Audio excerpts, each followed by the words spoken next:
जो समय जिस कार्य के लिए निर्धारित हो उस समय वही काम करना चाहिए। सामान्यतया समय एक ऐसा तत्व है जो सर्वव्यापी है और बिल्कुल निष्पक्ष है। जैसे बादल बरसते हैं, पर्जन्य वल्लक्षण प्रवृत्ते है। संस्कृत व्याकरण में एक न्याय दिया गया कि बादल की तरह है। यह विधान सब जगह लागू होता है। बादल बरसता है, भेदभाव नहीं करता कि यह तो बढ़िया मकान है, इस पर तो बरसूं, पास वाला सामान्य मकान है, उस पर नहीं बरसूं, या गड्ढे में नहीं बरसूं, समतल में ही बरसूं। ऐसा कोई भेदभाव काल समय नहीं करता। इसी प्रकार जैसे बादल भेदभाव नहीं करता, सब जगह बरसता है, इसी तरह समय राजा हो या रंक, अमीर हो या गरीब, सबको मिलता है। 24 घंटे प्रतिदिन हम सभी को मिलते हैं और बराबर मिलते हैं।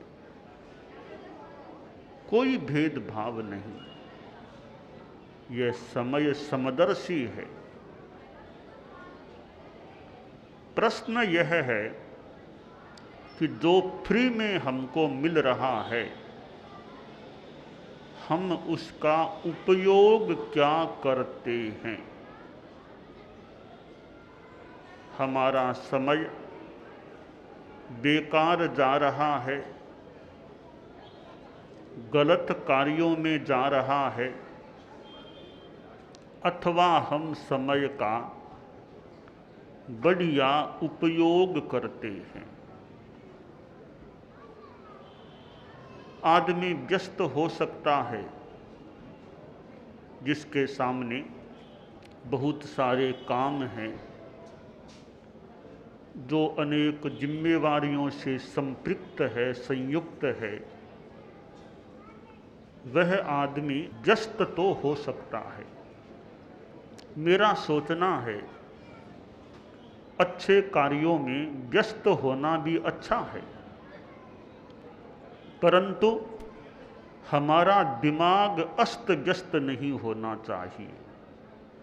व्यस्त होना एक बात है, अस्त व्यस्त होना अलग बात हो जाती है। जो आदमी समय का प्रबंधन ठीक तरह नहीं कर पाता है, कार्य कितने ही सामने हों, समय का प्रबंधन आदमी बढ़िया करे तो समय और कार्य दोनों में सामंजस्य बिठाया जा सकता है। समय का प्रबंधन ठीक न कर सके, 50 काम सामने हैं और समय थोड़ा है, 5 घंटे ही सामने हैं। आदमी प्रबंधन बढ़िया करे कि 50 कार्यों में ऐसे कौन से कार्य हैं जो अर्जेंटली करणीय है, जरूरी करणीय हैं, उनको प्राथमिकता दी जाए, और जो कार्य कल भी किए जा सकते हैं, परसों भी किए जा सकते हैं, उनको बाद के लिए छोड़ दिया जाए। तो कार्य और समय में सम्यक तालमेल स्थापित हो सकता है और काम चलते हैं। कुछ समय आदमी साधना के लिए, धर्माराधना के लिए, भगवत भजन के लिए निकालता है या नहीं, या और कोई अच्छे काम के लिए निकालता है या नहीं। आदमी यह सोचे कि काम धंधे बहुत हैं, धर्म के लिए समय कैसे निकालूं। दोहे में सुंदर कहा गया, आगे धंधो पाछे धंधो, धंधा माहे धंधो, धंधा माशू समय निकाले, वो साहिब को बंदो। आगे धंधे पीछे धंधे, धंधों में फिर धंधे, पर धंधों में अगर अंधा धंधे में अंधा हो जाए, अच्छे कार्य के लिए धर्म के लिए समय बिल्कुल न निकाले, तो फिर तो आदमी यंत्र जैसा बन गया, परतंत्र सा बन गया। स्वयं के लिए आत्मा के लिए उसने क्या किया। आदमी समय निकालने का प्रयास करे। 24 घंटे रोज हमें मिलते हैं, एक एक घंटे में से 2-2 मिनट भी निकाले जाएं तो 48 मिनट 48 मिनट से हमारे पास आ जाते हैं। जैन श्रावक सामायिक करते हैं, एक मुहूर्त का समय सामायिक में लगाते हैं, उतना समय पास में आ जाता है, आरक्षित हो जाता है। और कोई यह सोच ले कि भाई समय तो कैसे निकले, बहुत बिजी हूँ, तो समय न भी निकले। एक वर्ष का हमारे जीवन में कितना मूल्य होता है, एक महीने का भी कितना मूल्य होता है, एक सप्ताह का, एक दिन का, एक घंटे का, एक मिनट का और एक सेकंड का भी अपना मूल्य होता है। एक एक सेकंड से ही मिनट बनता है, एक एक मिनट से ही घंटा बनता है, एक एक घंटे से दिन बनता है, एक एक दिन से सप्ताह बनता है, फिर महीना, फिर बरस बनते हैं। एक सेकंड का तो बड़ा योगदान है समय के अंतर्गत। एक बरस का कितना मूल्य है। आप किसी वार्षिक परीक्षा में फेल हो चुके विद्यार्थी से मिलिए, उसे पूछिए एक बरस का कितना मूल्य है। एक विद्यार्थी जो फेल हो गया, उसके लिए तो एक बरस कितना बड़ा मूल्यवान था। एक क्लास आगे बढ़ सकता था, वह वहीं का वहीं रह गया। और कई विद्यार्थियों के मन में तो कितना अनुताप संताप होता होगा जब वे फेल हो जाते हैं। फेल हुआ विद्यार्थी एक वर्ष के मूल्य का अंकन कर सकता है। एक महीने का कितना मूल्य है। कोई उस माँ से बात करे जिसने एक महीना पहले बच्चे को जन्म दे दिया, जल्दी बच्चे का प्रसव हो गया, तो बच्चे के उस विकास में एक महीने का भी कितना मूल्य होता है। एक सप्ताह का कितना मूल्य है। किसी वीकली मैगजीन के एडिटर से कोई बात करे, हर सप्ताह उसे आगे से आगे तैयारी रखनी पड़ती है पत्रिका के लिए। एक सप्ताह देरी कर दे, एक अंक निकलना असंभव हो जाए। तो साप्ताहिक पत्र के संपादक या पत्रकार के लिए, संपादक के लिए एक सप्ताह का भी कितना मूल्य होता है। एक दिन का भी कितना मूल्य होता है। प्रिय का आगमन होने वाला होता है, एक एक दिन की गिनती शुरू हो जाती है। अब 7 दिन बाकी, अब 6 दिन बाकी, 5 दिन बाकी। और प्रिय के आने में एक दिन भी देरी हो जाए तो वो एक दिन भी कितना लंबा लगने लग जाता होगा। तो एक दिन का भी अपना महत्व है। एक घंटा का कितना महत्व है। किसी मकान में आग लग गई, अग्निशामक वाहन के आने में 1 घंटा विलंब हो गया तो मकान के जलने में कितनी त्वरता आ सकती है 1 घंटे का विलंब हो जाने से। जलते हुए मकान के लिए 1 घंटा का भी बड़ा मूल्य होता है। 1 मिनट का कितना मूल्य है, आप जैसे गृहस्थों से पूछें। आपको बाई प्लेन बाई ट्रेन कहीं जाना है और जो निर्धारित समय है प्लेन का, आपने 1 मिनट भी देरी कर दी तो प्लेन तो उड़ जाएगा, आप तो नीचे रह जाएंगे। 1 मिनट की देरी के कारण से आपकी यात्रा स्थगित हो जाती है। 1 मिनट का कितना मूल्य है, 1 सेकंड का कितना मूल्य है। कोई दुर्घटना होने वाली हो और 1 सेकंड के इधर उधर हो जाने से कोई आदमी बाल बाल बच जाता है। 1 सेकंड का भी कितना मूल्य है। शास्त्र में कहा गया, क्षणम जाना ही पंडिये, हे पंडित क्षण को जानो, क्षण की पहचान करो, समय की पहचान करो। भगवान महावीर की ओर से गौतम स्वामी के लिए संबोध दिया गया, समयम गोयम मां कमाये। गौतम तुम समय मात्र भी प्रमाद मत करो, जागरूक रहो। समय को बेकार हम न गंवाएं। परम पूज्य आचार्य तुलसी, परम पूज्य आचार्य महाप्रज्ञ जी, उन्होंने बालावस्था में साधुत्व स्वीकार कर लिया था। दोनों गुरुओं ने बालावस्था में। गुरुदेव तुलसी जीवन के 12वें वर्ष में संत बन गए थे।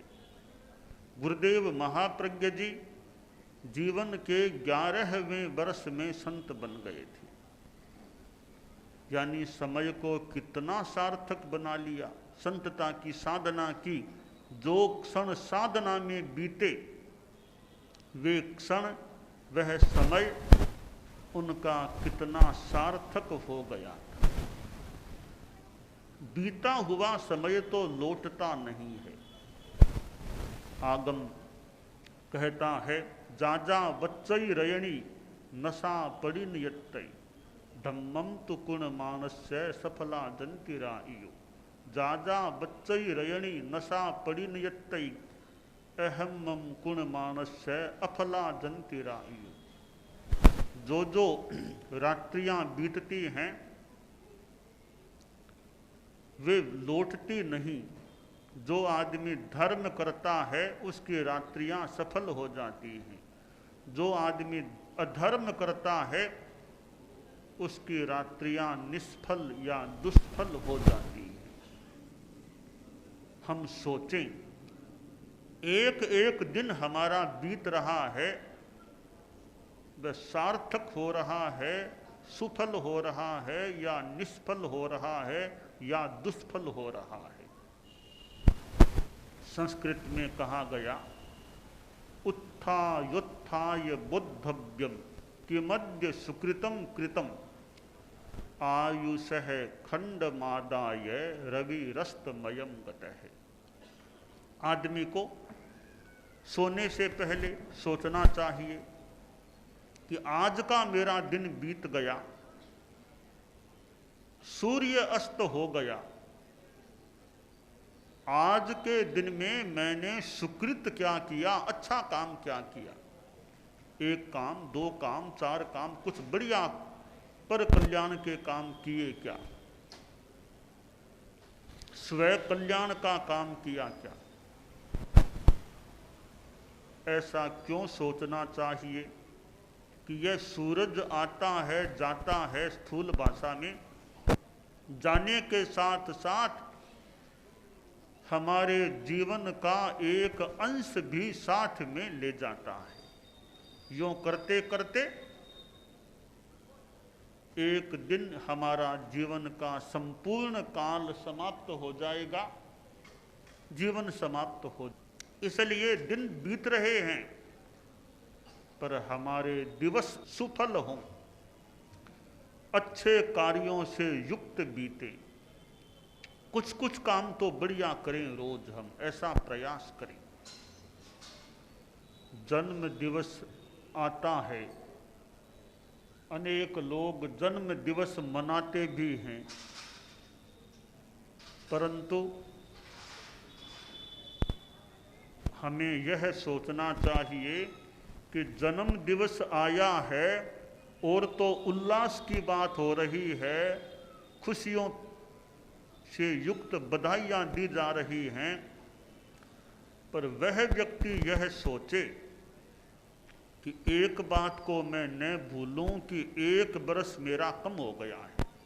जितना जीवन काल है उसमें से यह जन्म दिवस आया है, एक बरस को कम करने वाला है, कम हो गया एक बरस।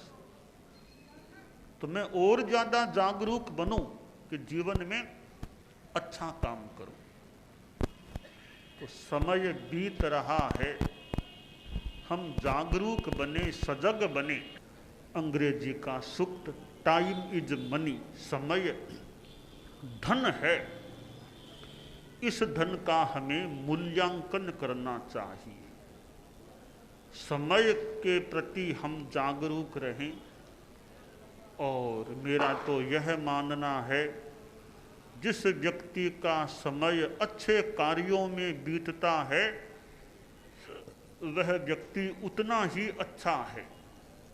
जिस आदमी का समय घटिया कार्यों में बीतता है वह आदमी उतना ही घटिया है। बुद्धिमान ज्ञानी लोगों का समय काव्य की चर्चा में, शास्त्र की चर्चा में, शास्त्र विनोद में बीतता है। और जो मूर्ख हैं, नादान हैं, उनका समय व्यसन में या नींद में या कलह में समय बीत जाता है। नहीं ज्ञान अरु ध्यान, काम काज पिन को नहीं, ते कुक्कर समजान फिरे चरे कल हो करे। जिनके न कोई ज्ञान है न ध्यान, कोई काम काज नहीं, वे कुक्कर कुत्ते के समान हैं, फिरते हैं, चरते हैं, कलह करते हैं, समय को गंवा देते हैं। हालांकि कुत्ते में विशेषता भी होती है, कुत्ते में स्वामी भक्ति की बात भी होती है, तो कुत्ते झगड़ते भी बहुत हैं। एक मोहल्ले का कुत्ता दूसरे मोहल्ले में आ गया और झगड़ा न हो बहुत कठिन है। दो मोहल्ले के कुत्ते मिल जाएं, झगड़ा न करें, कठिन सी बात है। या तो कोई कुत्ता सरेंडर हो जाए तो अलग बात है, वरना बहुधा लगता है झगड़ा होता रहता है। तो हम कुत्ते का आचरण न करें, हम झगड़े में समय न बिताएं, व्यसनों में समय आपका न बीते, और अनावश्यक आलस्य में पड़े रहने में भी समय न बीते। समय हमारा अच्छे कार्यों में, स्व कल्याण और पर कल्याण में बीते, ऐसा हमें प्रयास करना चाहिए।